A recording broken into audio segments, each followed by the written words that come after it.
Good morning, everyone. Thank you so much for taking the time to be with us here on another Wellness Wednesday seminar.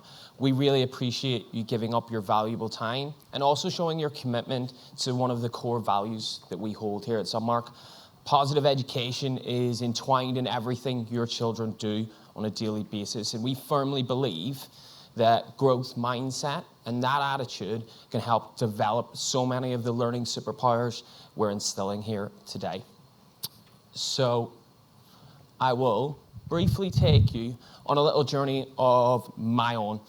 So I'm Mr. Craig. I'm one of our primary assistant head teachers here at Sunmarke. I've been teaching for just over 12 years. That's taken me everywhere from Ireland to Liverpool to Manchester to Melbourne. So I'm well-traveled in international schools. I've taught from kindergarten right up to 16, and I've spent the majority of my career teaching children with special educational needs. I've been that support for our highest need learners. This quote by Alan Turing underpins everything I firmly believe in. It is that sometimes the people no one imagines anything of do the things no one can imagine. And for me, that embodies what a growth mindset is. We have to ensure that every child who comes to us exceeds beyond their wildest dreams. And it's something we're eternally passionate about here at Sunmarke, and it's something that we drive every single day from our excellent, outstanding classroom teachers. Throughout this journey, I will talk a lot. I apologize. I'll try to slow it down for us all. We're going to talk a little bit about the theory, the why we do what we do. We'll talk about how you as parents can set achievable goals for your children to get them on the journey you are striving for. We'll talk a little bit about what getting dirty in your learning looks like, getting down into that nitty-gritty, those tough moments we all face with our children. We'll talk about some scenarios. Hopefully you'll be bored of me by then and are willing to talk back. And we'll give you some practical ideas at home. Ultimately, I want you to leave understanding the why we do what we do and the how you can support and implement at home. There will be lots of times for a question at the end. I know you've fed back some brilliant questions on the survey, but if you would like to at any time throughout the presentation stop me and ask something pertinent to the slides, please just do. Throw your hand up, there's some microphones at the front, and we can really collaborate together. This is a safe space. We are here together to get the best we possibly can. So, growth mindset, what is it? Well, really, in its simplest form, is the power of yet. It is ensuring that we trust in the journey if we feel we are nowhere. Yet, if we can't do something yet, we're just a step on the journey. We all know every great journey begins with a single step, and that's incredibly important to remember throughout this morning. There are lots of theorists behind this. There is so much research, it can be overwhelming. The key principlist is a lady called Carol Dweck. Now, she firmly believes that every child succeeds simply by the passion and effort they put into anything. If you go on YouTube, she's got some excellent TED Talks. There are some brilliant short snippets. She's much more engaging than I am. So please feel free after today to go and have a look. But as I say, she believes that basic abilities are developed through our dedication and our commitment to our learning, not through natural ability, but by the endeavor we show each and every day. Well, why growth mindset and not fixed mindset? What's the difference? Research will show us that with a fixed mindset, children will predominantly choose one of three options. First, they'll either just cheat. Straight up, just cheat. Secondly, after results, they'll go and find someone in their immediate environment who's just done worse than they have. Oh, great, I got 6, but this kid got 4, so I feel a little bit better about myself. Or, most predominantly, they will simply run from difficulty. They will escape the environment, they will give up. This is why we adopt a growth mindset philosophy. These are not something that we want to instill in anyone in our school. This is not the vision we have for your children, and it's why we feel so passionately that growth mindset is the way forward for them. Well, what does it look like in the brain? This is something that I find incredibly enlightening. Here on the left, our pure green is a neurosynapse picture of what a child's brain looks like when they've got a fixed mindset about a challenge or problem they're faced with. You would think green is good, but unfortunately, that shows that the connections, the metacognition of our brain is simply not doing anything. They are at a standstill. Our child is faced with a problem, and they have got no opportunity, strategies, or support to succeed within it. Here with the growth mindset, you can see it alive. You can see the mind working. You can see those neural connections working overtime. The synapses firing and our brain at full speed. That's something we always are striving for. That's something that I want you to take away with you today. When our children are presented with a challenge, there are so many options for them to choose. We need to make sure they are able to have them firing all on the right cylinders. And a lot of that comes down to what we can do as educators and parents. So, how can we develop this? How can we instill this growth mindset in our children? What is it that we have the power to do for them?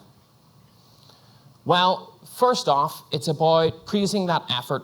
We've already spoken about a single step on a journey. By simply trying, our children have proven to us that they have got the positive outlook on their endeavors. We want to praise the effort, the strategy, and the action, and encourage children while praising the outcome is the same as admonishing failure. For us, that simply means if I only say great job for the success and not the journey, it's the same thing as not praising at all. The idea behind growth mindset is to promote the belief that the success can exist even beyond failure. Every great business person, inventor, a lot of the posters you see around our school of Thomas Edison will tell you that it's the endeavor. It's that repeated failure that brought greatness in the end. And that is that journey we're constantly trying to develop in all of our children, right from FS up until A level. Beyond praising the effort and the process, be honest. It's something as parents that's incredibly difficult for us to be, honest, standing back and looking from the perspective of our young learners. Learn from the failure, and it's aided by the honest feedback, which provides perspective and insights for reflection. This teaches our children that failure enables improvement. And from that failure, we can set goals to move forward towards our success. We're by no means saying you can't do this. We're acknowledging the challenge behind it. We're recognizing the difficulty that this faces and together putting in place strategies to move forward. And expand your child's capabilities. This is the strategies we'll speak to in a little bit. This is the things that we can scaffold and do for our children that support them on their journey. We want to help children overcome defeat and develop the resilience to make sure use of every opportunity to improve their skills and capabilities. Help our children to explore new methods and resolve issues that adapt new strategies. There is always something new. There is always another way. I've studied in education for a long time for master's degrees and various different qualifications. Someone's always got a new theory. Someone's always got a new strategy. That is the great thing, that we will never be out of ideas. No matter how difficult our challenges we face, no matter how exacerbated we are with the lack of success, there will always be another step in the journey we can take. So, we want to praise. We want to be clear. We want to thank our children and reward our children for beginning, for trying, for doing. But be honest that this is challenging, this is difficult. We recognize that, we accept that. But moving forward now, what can we do? What can be our next step? What can be the thing we work on together? The strategy that brings you not to the final destination and the trophy or the success certificate, but that brings you to that next run on the ladder, that next step on the staircase. Because success is not going to be one giant leap. It's going to be very small, incremental steps. And in those most difficult journeys you take, the steps must be smaller and smaller. And we need to accept that and be proud of those small, small steps. As I said, we need to reward the yet. Oh, we can't do it yet. Oh, you haven't quite reached it yet. But look how far you've come. Look at what you have achieved. I'm so proud of you for that. We do have some way to go yet. This is what we're going to do together. Trust in the journey and not the destination. You're all parents.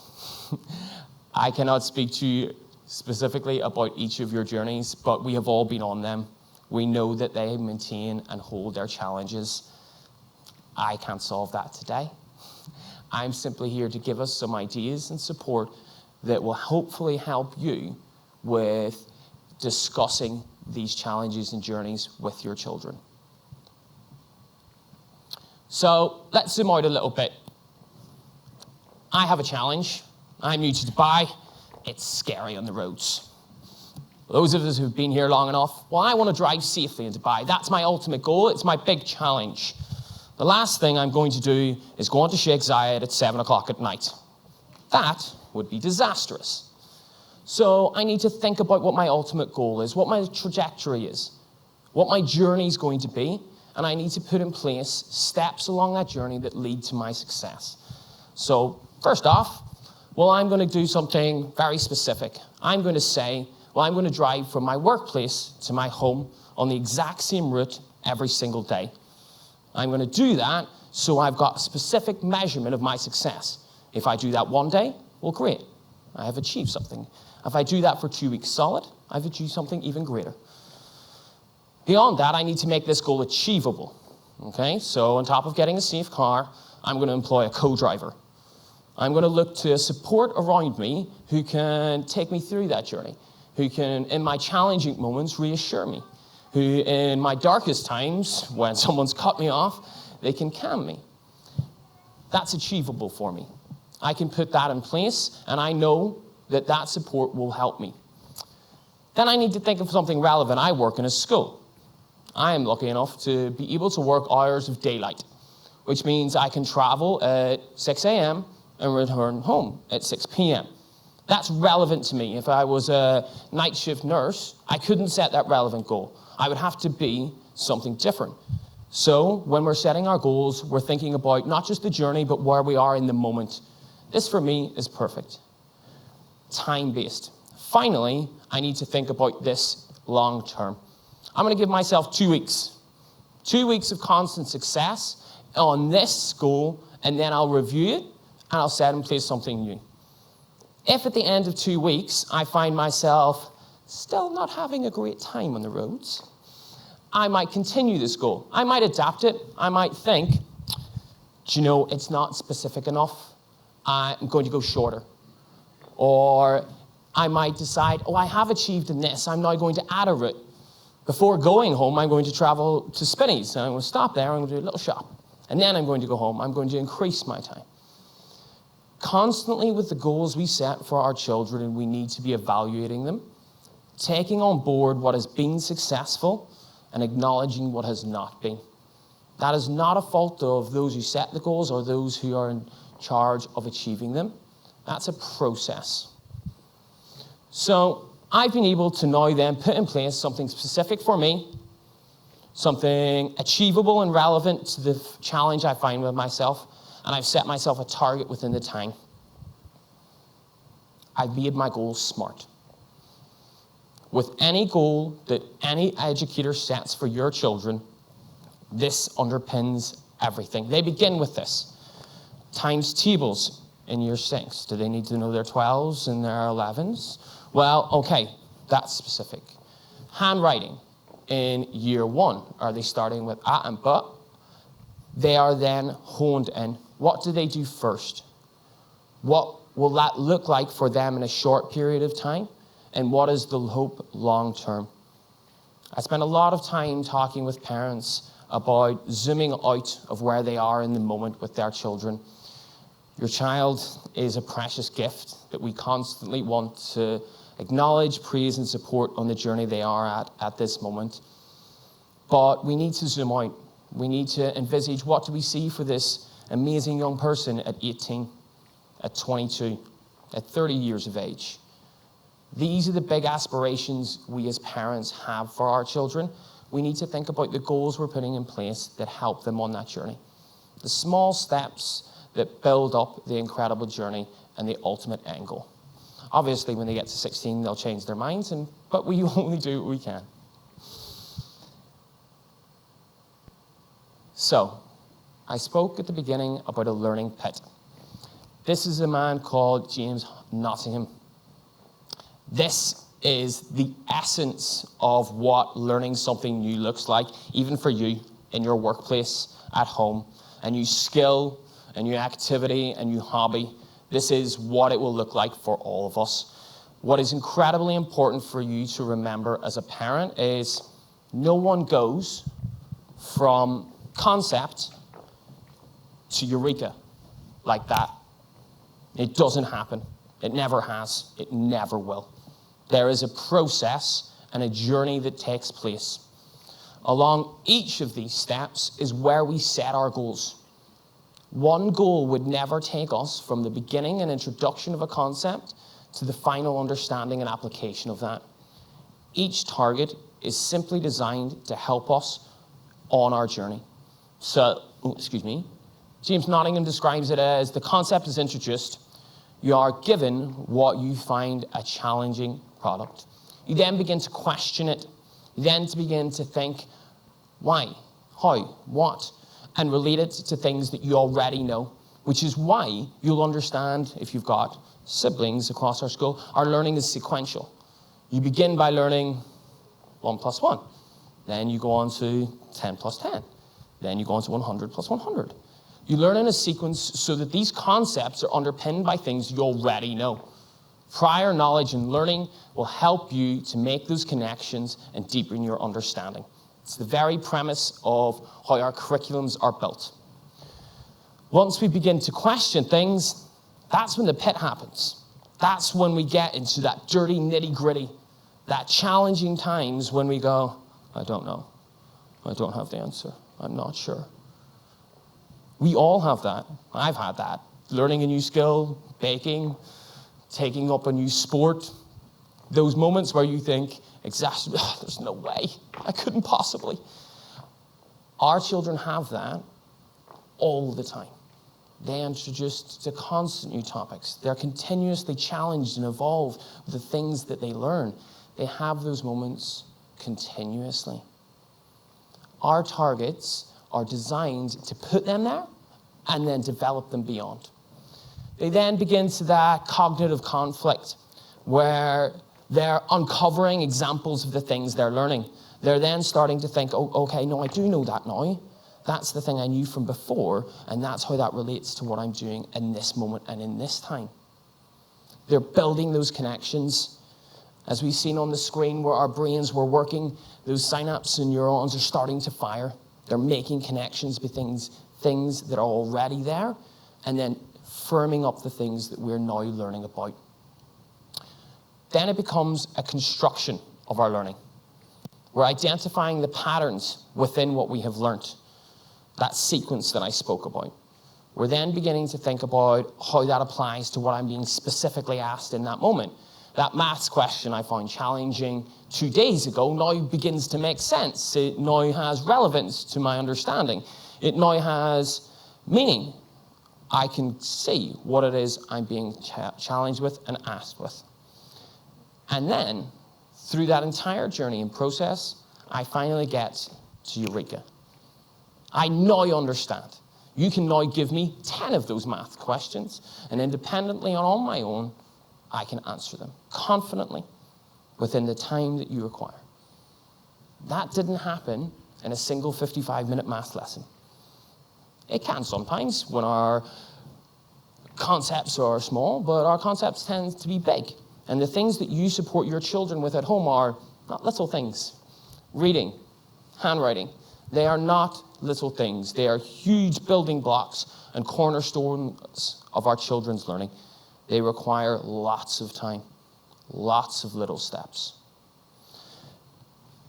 Finally, after Eureka, then we get to consider, reflect on our learning and think back. Okay, I now know all of these things. I'm now able to write cursively and to the quality and standard that everyone around me praises and acknowledges. Well, what's the application of that? What does that look like in my daily life? This maths concept that I've been learning about, my grid method multiplication or my number bonds to 10, I can now do that independently. How does that apply to my life skills? How is that relevant to me on a daily basis? And our lessons are planned in this way and in this style. The children are given time to get dirty with their learning, get into the pit, to then have success in acknowledging their understanding, and then further apply, reason, and explain their learning. That is the journey we take them on for a purpose. So we accept that, okay? We accept that every journey is large. We accept that the goals along that need to be specific, and we accept that there will be difficult roads to challenge on that journey. So what can we do? How do you help, and how do you ensure you're doing everything you possibly can with your children? For me, and I'm not a world-renowned expert, I only impart the things that I do know and hold my hands up to the things that I don't. It's how we talk to them. It's the advice that we give them. It's the lessons we instill in them constantly and continuously. The language is key. Our language of learning between our growth mindset here on the left and our fixed mindset on the right.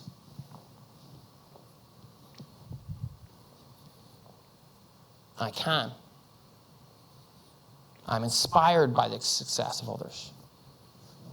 I'm not frustrated that Harry got 10 out of 10 in his spelling test. That gives me a goal. I see and recognize the possibility and opportunity for me and myself. Our children can do anything, but they can't do everything yet. There is an entire journey that we're here for and that we plan to take them on. So what can we say versus what can't we say? Well, is our child naturally gifted in one area of their endeavors? You're a natural. Is anyone a natural at anything? Any great sports person or executive CEO of their own company will tell you that that didn't come to being at their conception. That was years of hard work, constant development of the skills that they honed over time. We watch the World Cup at the minute. Not a single person on any of those fields suddenly arrived there yesterday. We don't say you're a natural. We say you're getting better because you're working hard. Your success is a product of your endeavor. We don't say, ooh, is it too hard? We say, ooh, this is challenging. Well, challenges show that our brain must be growing.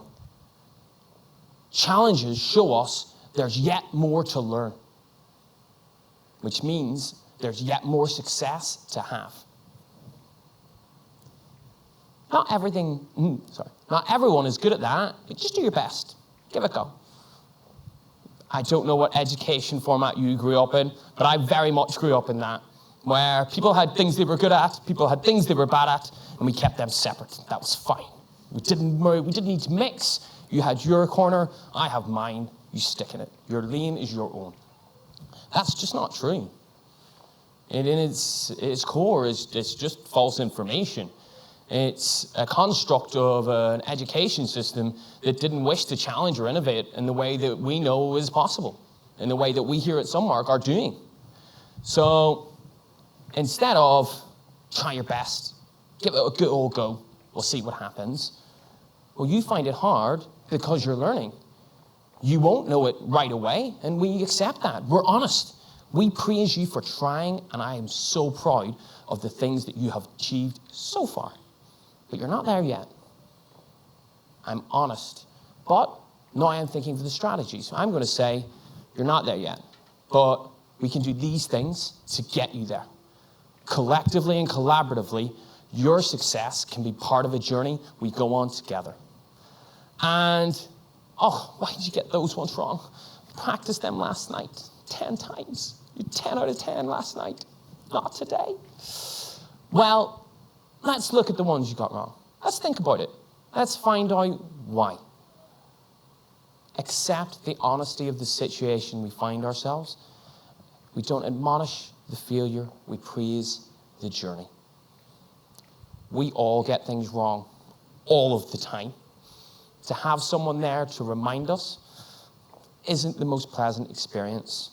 So we need to recognize that it's a reflective process, not a consequential process. I'm not here to say this is bad because, I'm here to say, let's think about what we can do. Of course, can I ask, could someone bring you a microphone so everyone can hear? Is that okay? I appreciate your question so much because I was definitely talking too much.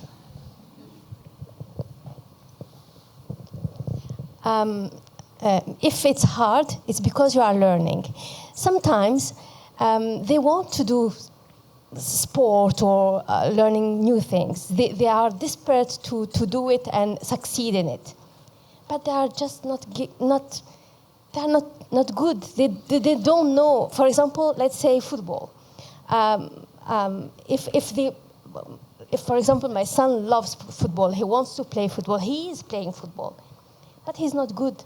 He's just not good. He's just not running a lot. He's just not. He can't catch the ball. He can't. But he's trying and trying. I take him to the match. I go. I do everything. But he's just not good. And he's trying and trying. So if I'm telling him, if it's hard, it's because you are learning. But he's just not good. And he's suffering, and I see he's suffering, and he's always substitute because he's not playing very well. So what should we do in this case? He's just not good. He's just not good yet. But he's trying. He is just a young person on a journey. Football and any sport is the perfect example of a combination of transferable skills. Literally everything they do in terms of walking, running, tennis, swimming, rugby, gymnastics, all of those transactional or transferable skills will support him with any specific sport he chooses. I imagine, and I won't speak to your son, that he sees those around him achieving greatness, and he sees, oh, well, that person scored 2 goals, and that's great. And that's the combination of our language of learning. We're not jealous of child A for scoring 2 goals because we didn't. We recognize that child A scored 2 goals because of the effort they put in. This is what I'm saying. And the continuous development of their skill set. Not good yet. Yet, yes. But I see him suffering because he's doing his best, but he's still suffering about it. I mean, about being not good. So what should we do in this case? We do the very thing we spoke about. We praise the journey that he's on.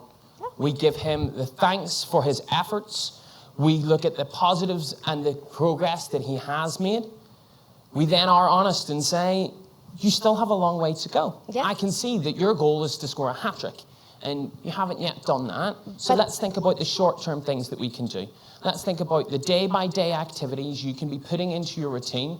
Does he have 2 cones in the garden that he's constantly sprinting back and forth with? Does he have a ball he's constantly doing keepy-ups with? Those simple, small steps. First, I need to do 2. Then I need to do 5. And then I need to do 10. I recognize to as a do when parent. he's suffering. He's suffering about it. I understand, and I'm doing this, but I see him suffering. What to do? I'm supporting and everything. What to do about suffering, about not being good enough?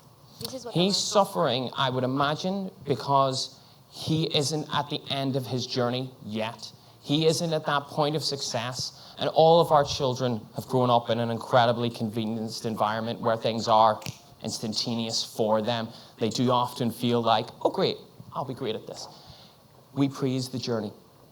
We do recognize that there will be challenges along the way. It is a difficult shift in mindset. I'm not by any means suggesting by going home tonight and saying, we are doing great, you're on a journey, he's instantly going to feel better about himself when he goes to the next game. But bit by bit, time by time, he will start to recognize and understand his improvements. For that specific example, I would take short videos of him. I would show him in 2 weeks' time how much better he was in that situation. I would pick out specific incidents where I had seen improvements from him. And I would recognize and relate that to the hard work and endeavors he'd put in the days that builded up to that. And I seen that on Monday, Tuesday, and Wednesday, you were in the garden and you practiced for 30 minutes every time. On our Thursday match, I seen you tackle and win that ball. The reason you won that ball, the reason you were there at that moment to be successful for your teammates was everything you did and the process to get there. It is not easy. We are all faced with those incredibly challenging moments where our love for them overcomes everything else, and we simply want to fix the feeling they have inside them. That's not possible. We can only ever try by doing the things that we feel are best in the time and the moment. As I say, probably won't fix everything right away, but it will help. Any child understanding their journey will help. You know, into that example, successful footballers around the world will tell you they didn't make their school teams, didn't make the national setup until they were well into their 20s. Everyone's journey is different, and success looks different for us all. I hope that helped a little. As a parent, when you see your child enjoying something, so much easier to do these things and to keep encouraging because at the end he might not end up being, let's say, a professional footballer, but you know that it's a hobby and it's something that he enjoys, whether it's distressing him or whatnot. Difficulty comes when in life we do experiment different hobbies, different things to find out what we like, what we don't like. So when a child is very quick to say, try something, it was hard, and says, I don't like this. I don't like football, or I don't like math, or I don't like whatever. You as a parent, how much do you know to keep encouraging the child to do all these, to know that it is, and then when is it, do you realize that that's it, it's time to kind of, stop, and the child doesn't like this, let's say, or, we're not going to keep pushing if that journey is not pleasurable for the child anymore. I totally agree. Our children will tell us the things that they like and enjoy. We don't need to be intuitive about that. What I will say is any activity that any of us ever do has meaning and purpose. Any activity that you do, whether it be learning a new language, whether it be developing an artistic skill, a creative aspect to writing poetry or something sporting, has purpose, has meaning. It will benefit our children no matter what they're undertaking.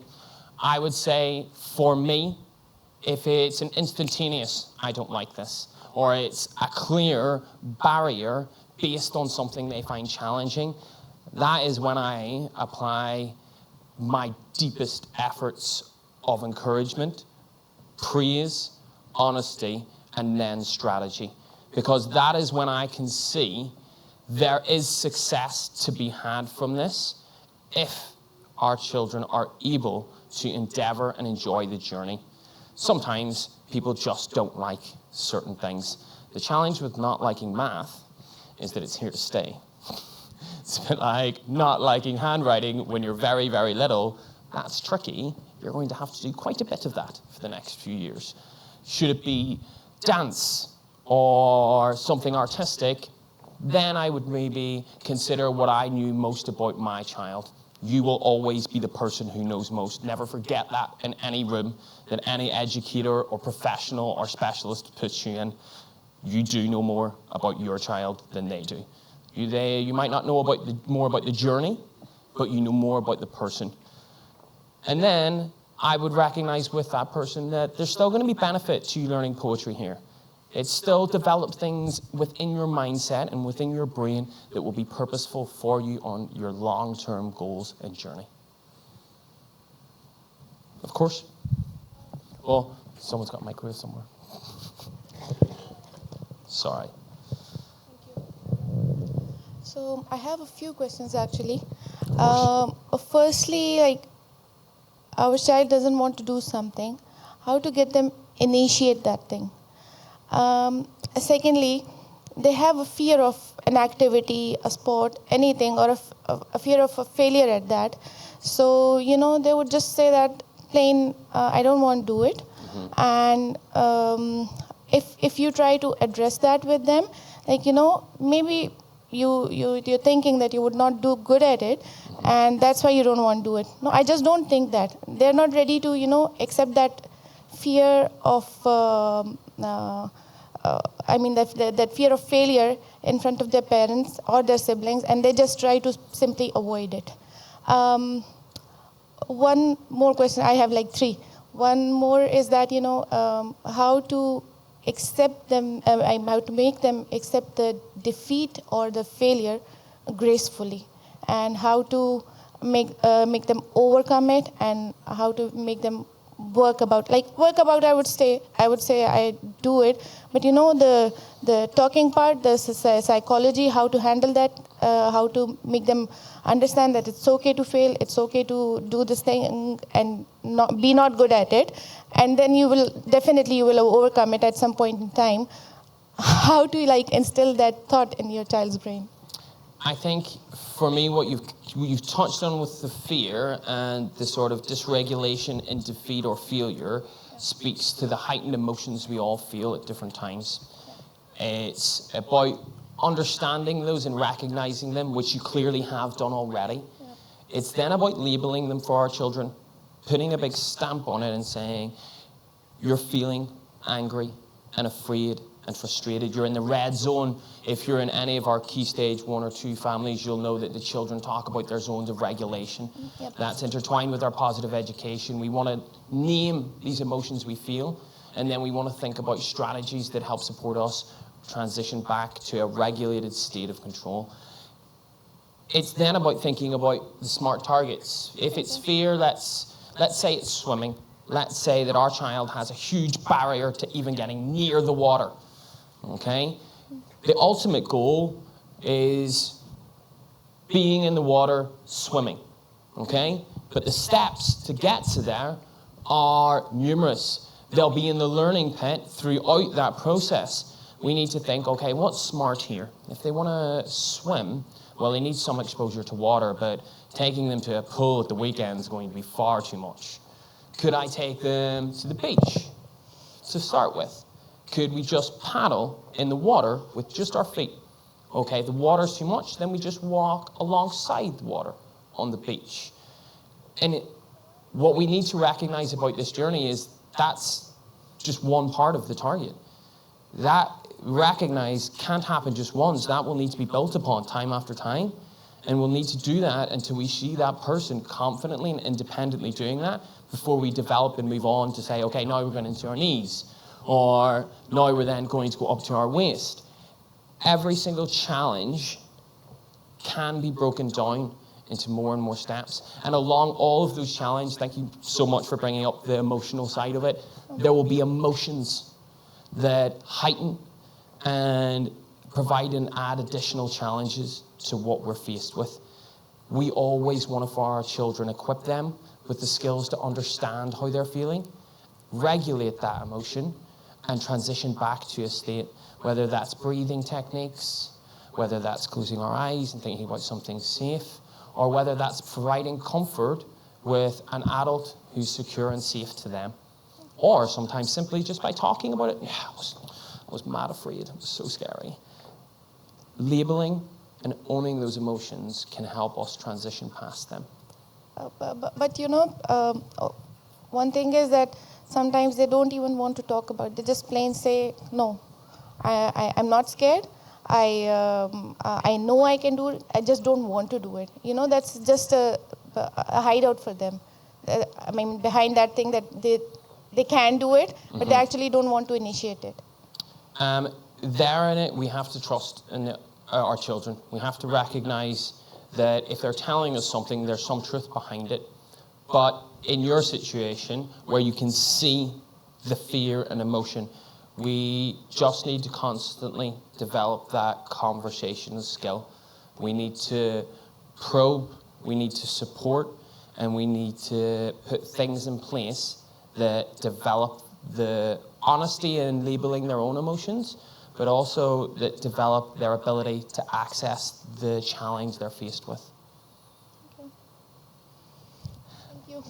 Thank you. No problem. So,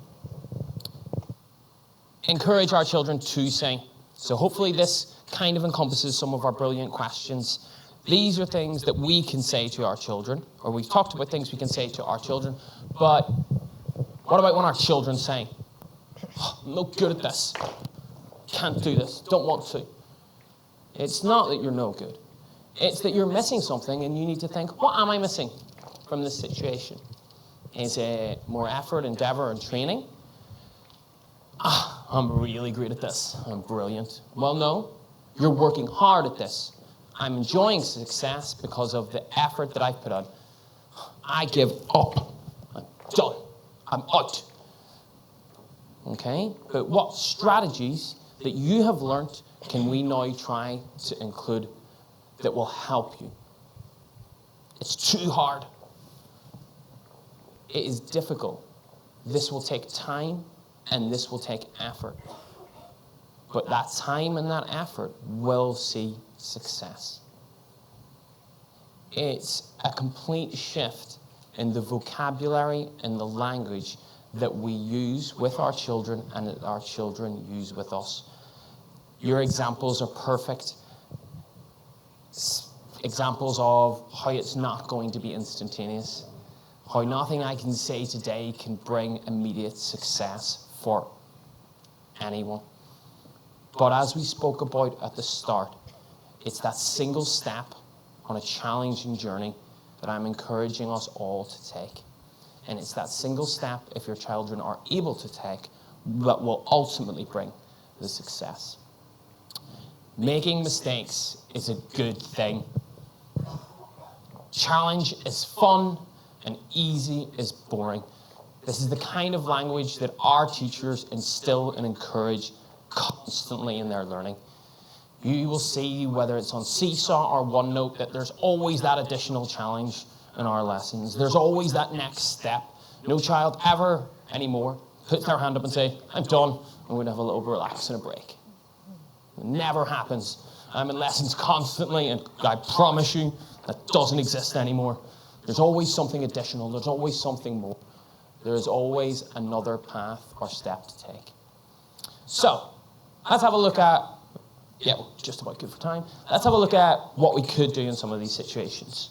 So, scenario one, I don't want to read my book anymore. It's too hard. A young girl, aged 5. Let's think about the process. We want to praise, we want to be honest, and then we want to think about strategies. Would anyone, you probably don't need the microphone, you can just shout at me if you would like to think. What could we say to our young girl as she goes on this journey?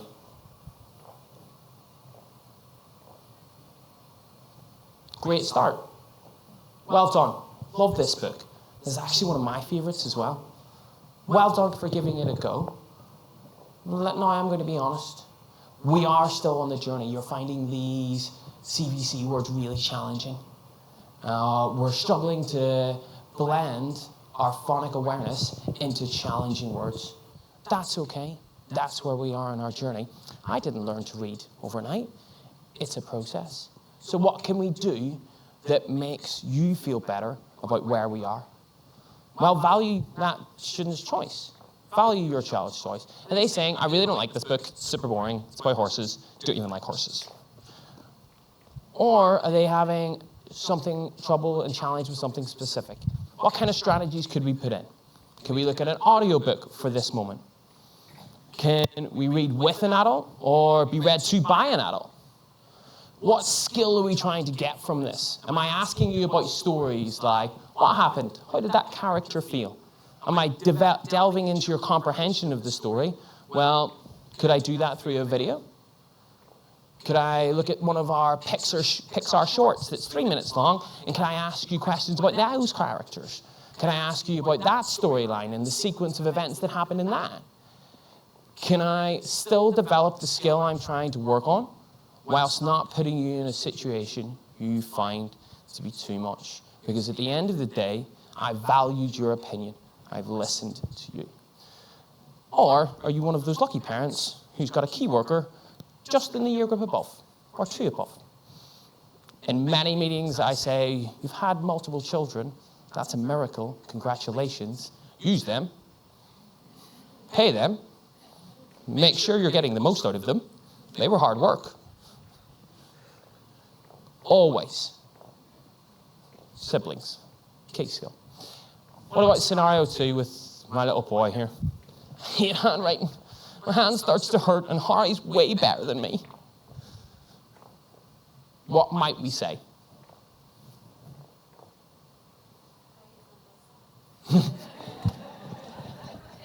Harry isn't my son. Don't care what Harry thinks. We would say, well, amazing. Look how much you've done so far. Look how much effort and energy and passion you've put into this because you care. Look at the journey you've been on. Oh my goodness, if I look back to a week ago to where you are now, that's huge success. I'm so proud of that. I'm praising the journey you're on, but I'm being honest. It's not perfect. It's not where you want it to be, where I believe it can be. So there are some steps we need to take. Let's take ourselves away from something. Let's think about the strategies we can do. You want to write a story right away. That's a whole page. That's a long thing. Let's value our child's choice. You don't want to be writing about this particular element. So let's engage you through something you do. This is a 9-year-old boy.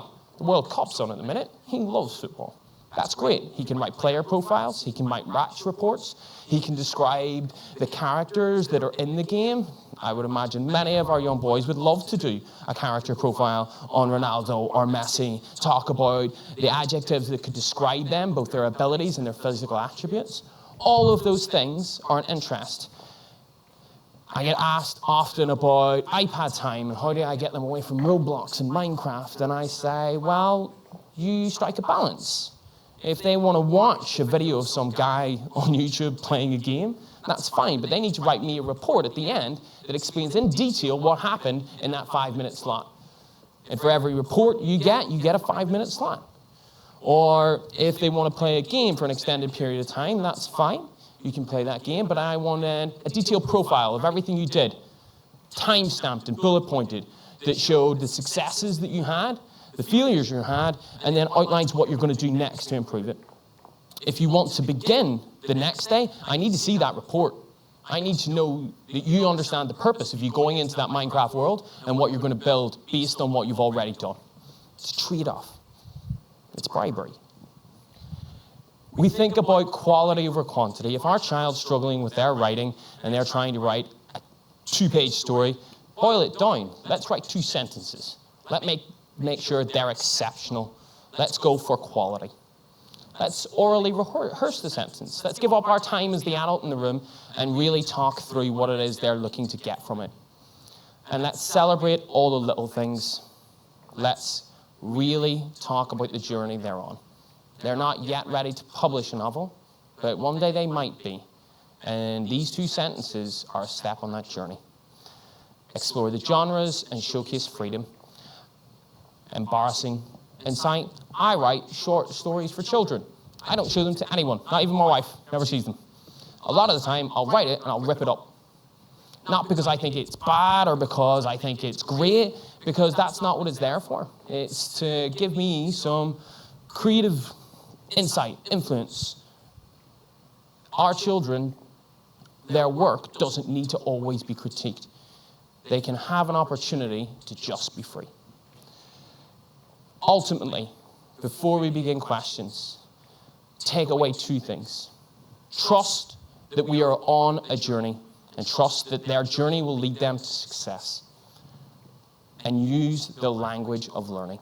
Use the things that we've talked about that will ultimately support them in developing their growth mindset further. The vocabulary that I've spoke to today isn't new to them. It's what is instilled with them by their class teachers. Before you leave, I've got some little sentence stems that you can take away from you, that you can ask your children growth mindset questions at the end of the day. Something to reformulate how you have that car conversation. Instead of, what did you say? Did you have a good time? What'd you learn? I am funny, mate. What did you do today that made you think really hard? What made you today push beyond and use strategies? What can you learn from this? Before you leave today, there are some examples and papers you can take with you. There's also a feedback smiley face thing that we would love you to complete, so please do. Before I open up to questions, I just want to say thank you so much. You've been incredibly kind in giving up your time today, and I hope on some level it was a tiny bit helpful in some parts. Thank you very much. So, would anyone like to whiz round and have another question? For the group, not just necessarily for me. Yeah, of course. Mr. Craig, back onto your slide on what do you say. My child often sees the world a little differently, and this is something that I want to keep encouraged. But at the same time, I don't want him to feel that the world is completely his vision, and there is a reality to it. So to give you an example, we had a couple of trips to the airport where we passed the future of museum. Now he's very, very young, so he kept asking me, "Mommy, what is this? Mommy, what is this?" So every time we passed it, I gave him an answer. This is a building. This is oval-shaped. Giving him different answers every time I could. Finally, I got fed up with the question. I said, "You tell me, what is this?" And he said, "This is a big olive." And in situations like these, which are very, very common with us, I've often find myself tongue-tied because I do not want to kill the creativity, but at the same time, I do not want him to see the world completely differently all the time. And what should I say when it comes to something like this? I think what we spoke about in one of the previous slides in terms of our steps are clear. We praise the effort and process that his creativity has gone on. I love that you see an olive. Now that you've said that, I can see that as well. The shape, everything. But then we're honest. So think about the size of an olive. It looks like an olive, but it's not one. And then we think about the steps we can put in place to help understand more what the world around our child is that exposure and experience. Does a journey to the Museum of the Future, when he's inside, give him that wider concept? Often when our children are young or they see the world in a slightly different way, these abstract concepts are extremely challenging. So when we drive past a building, we see the building is this big. To recognize that the building is huge inside and can fit thousands of people is an abstract concept. We need something concrete, tangible to hold on to help develop that understanding. And that's what I would speak to in the case and situation that you've got. Yeah, you don't want to lose that quirkiness, that amazing personality, and we never do. But we praise it, we understand it, and then we're open and honest about it. And then we put in things that takes us on a journey that understands it a little bit deeper. Thank you. No problem.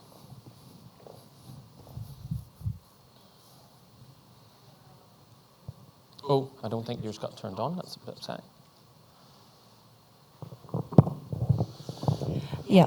So this is about my daughter's social skills. So every day, like she goes to school, like she tells me when she comes home, no one wants to play with me or something. But when I drop her to school, I see that all her friends like run to her and like hug her, but she's like she's shy, and yeah, like she doesn't know how to approach other kids, and yeah, that's it. So we think about the process that we've talked about today. If she's socially shy, then going into a room full of people is daunting. She's immediately put in an environment that she finds overstimulating, overwhelming, and then people. That's too much. Okay? So we think about the steps we can put in. Well done for trying and keeping trying to make friends. I can see that it's difficult for you. Even when I drop you in the morning, I can see you don't really love it. Can you tell me about what that's like for you? And then we think about the strategies, these smart targets, right? I would talk to your teacher. I would say, I can see this. It's hard for me as a mother to see her in this situation. But she's told me she loves child B. I'm always scared to say an actual name in case someone's child. She loves child B. In the morning, I've seen she's always there, can I ask her to come and meet her out one-on-one in that morning so that her first introduction to the classroom and to her friends is a calm, it's considered, and it's on her terms. It's value her opinion. She's telling you these things because she has some emotion behind it, because she feels it on some level or some sense. Then hopefully when we have that 2 weeks of it, every morning she meets child B, and they have a little hug and they're fine. They can prepare themselves. They go, are you ready to go? I'm ready to go. Let's go. When they go into that overwhelming situation, she's working in empowered. She's walking in with confidence and an understanding of how she feels and how it's been heard, understood, and valued. Similarly, from a home perspective, that you're taking her to situations that she's confident, comfortable with, but that you know develop her social skills, whether that with siblings or cousins and family or smaller play dates. Not to a brand new group of 20 kids on Bounce House, but to one child coming to her environment where she has the ownership of everything. She has the control to showcase what she is proud of.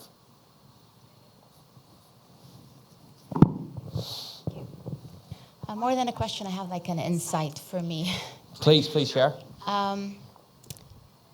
I struggle the most with my eldest son, who's almost 12. And it has taken me a long time to realize the reason little things really tick me off about his character and personality is that it's so much like me. And I do believe I have a very fixed mindset.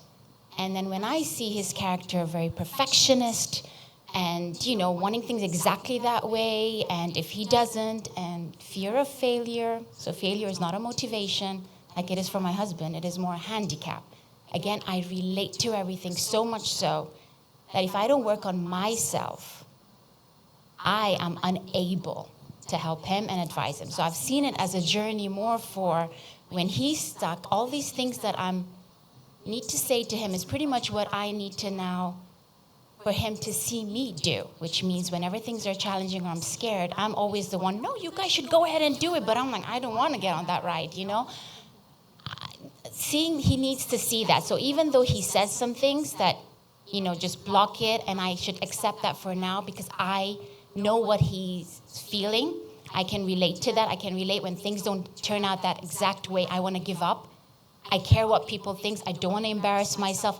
All these, which maybe he can't label or he doesn't know, but at this time now, I have come to realize those have been my obstacles. So I've seen it as a two-way journey where I have to now. Absolutely. I really appreciate your open and honesty. I think we all do. I will say only that there's a reason I'm not giving this assembly to every child in our school.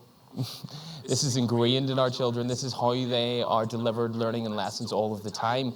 We grew up in a very different education system. We went to very different schools and had very different teachers. We need to form the things that we say in a way that develops the skills for them.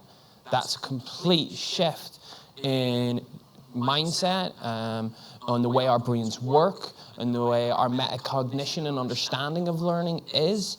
That's challenging, and that won't be overnight. We've talked about a journey for our kids, but we have to accept that we too are on a journey, that we too have a role to play in developing skills, discussion techniques, and language that is ultimately what we can see and what research and theory tells us is beneficial for our children. You've taken the great step, I believe, anyway, I'll be slightly biased, in enrolling them in a school that is ingrained in this process.